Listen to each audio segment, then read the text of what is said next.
When I hear some of the plans that he has for New York City, again, it's that copy paste. They're not that smart, they're not that clever, they're not like inventing this like super breakthrough of a government model. I just think the tone that he would adopt and his posture would just make New York City unattractive for investments. It would make it inhospitable. And if New York City falls in this direction, what other city will be next? So my name is Karen Rodriguez. I was born in Cuba and I came when I was 7 years old, so 31 years ago.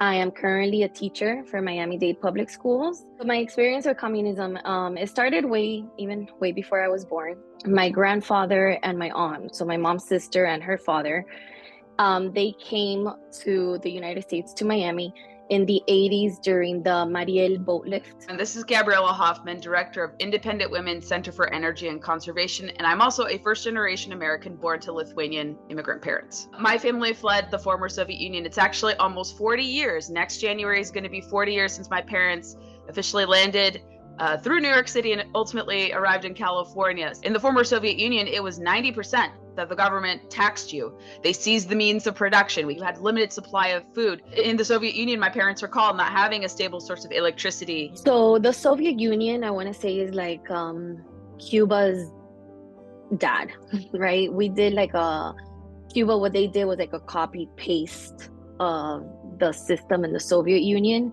We had what we call el CDR, which is like a community snitch, basically. So on every block, you have a person who is designated to keep tabs on their neighbors. When they decided to come on the boat lift, I guess that rumor started spreading that she and my grandfather were going to leave. They thought of it as, you're a traitor, and if you're not with me, you're against me. So you're opposing the regime.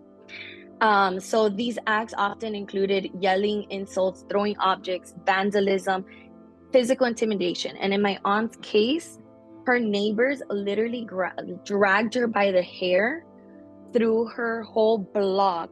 It's just very triggering because it doesn't work. My ears perk up anytime I hear people embracing socialism, especially very privileged people like this aspiring mayoral candidate from New York City talk about how he wants to seize the means of productions, as he talked about in the past. He doesn't like private property. I'm very worried for New Yorkers if he were to be elected in that respect. And so when you come from a family of people who experience that wretched ideology firsthand, you can't help but be worried. Look at history, research governments that already have these policies in place, and determine if that's something that you want New York to look like. Listen to these stories, listen to the people that have experienced it. Communism is the only model of government that you can vote for, but you can't vote yourselves out. Okay?